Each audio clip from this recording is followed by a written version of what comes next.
everyone, this is John the Builder. Today I wanted to focus on taking this toilet out. We'll remove the rest of the floor later. But the purpose of taking this toilet out is because this toilet, again, is going to sit here.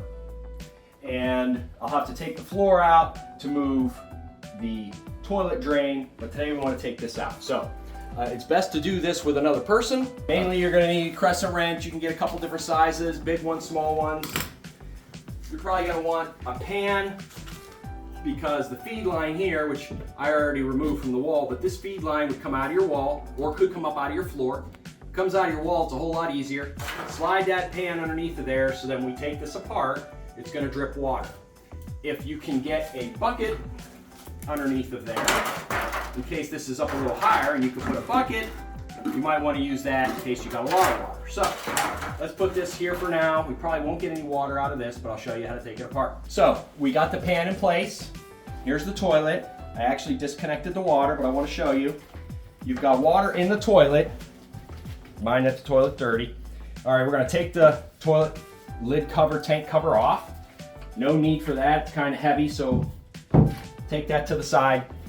And you'll see that there's water in here, even though I've turned it off.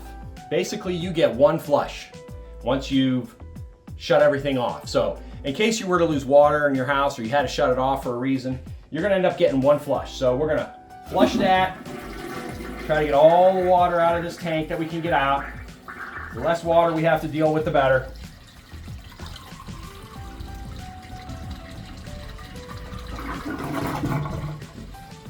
All right, now you can see the tank is empty, but you still have some water down in the basin of the toilet.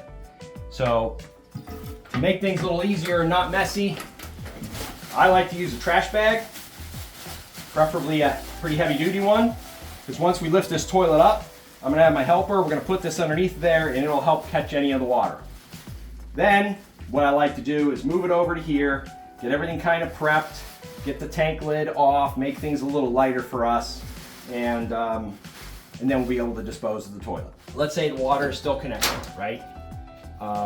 Here's your on-off valve. So if you're in a new home, you're gonna leave all this connected, unless you have to replace the valve. We'll do that another day. So let's say you got water still connected, it's coming out of the wall, you wanna take and shut off your shut-off. Now you could have a quarter turn, you could have a complete turn. And right here, you'll see where the line goes up into the bottom of the tank. Now we drained out the water as much as we could.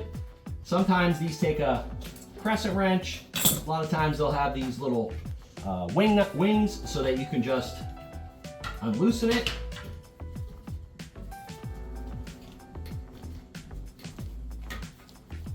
Okay, so if this was still attached to the wall, we might want to replace this, and then we would take this apart right here. So no water came out of there. Water still sitting in the basin. Working on toilets is never fun.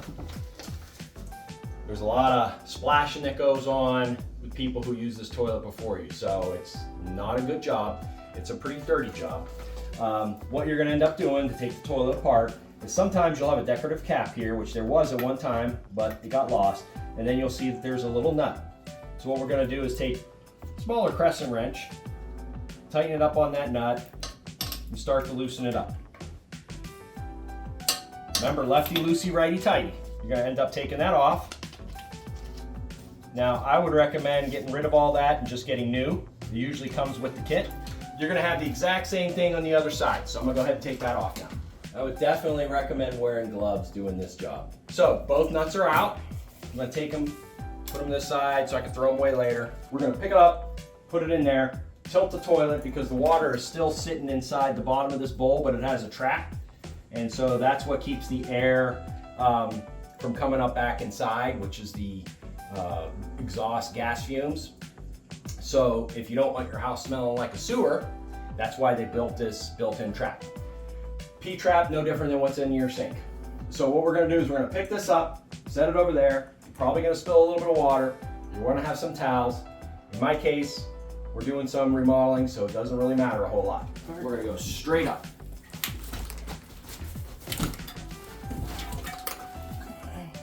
Okay, set your end down. You hear that? That was all the water coming out. Go ahead, wrap the trash bag up underneath of it.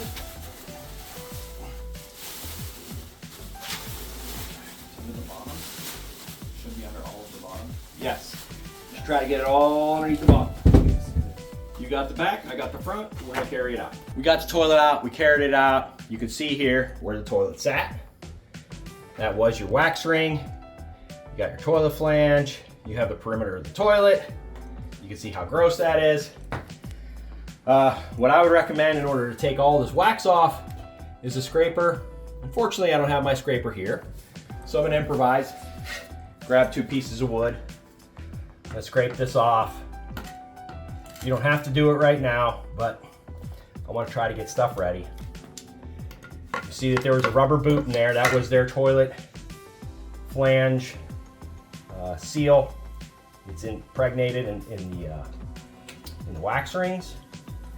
You can get some wax rings that don't have that rubber gasket. You can see I'm trying to avoid touching it because, you know, these were the bolts that were sticking out. And you see in here it's got like a ring. These bolts come out this way. They got a little T-head on there. And you put it in that slot and you put this parallel to the back wall. That's what keeps this thing from turning when you're tightening it up, or turning the other way when you're loosening it up. So we're gonna take those out. We're not gonna need them. We're gonna end up putting new ones in. And what I'm gonna do right now is put a rag in here so I don't get those fumes coming up. What a lot of professional plumbers will do, they'll have a little plug. It's usually red and it's got a little screw cap that helps expand it. They'll put that in there. Some people call it a test cap, but I don't have any of those with me. So I'm just gonna put a rag in there. We're gonna leave it like this until I take all this tile out, and then we'll look at how we take this drain and relocate it here behind me. So thanks for watching. If there's anything else you want me to show you as part of this condo remodel, leave a note in the comments, like and subscribe, and thanks for watching John the Builder's channel.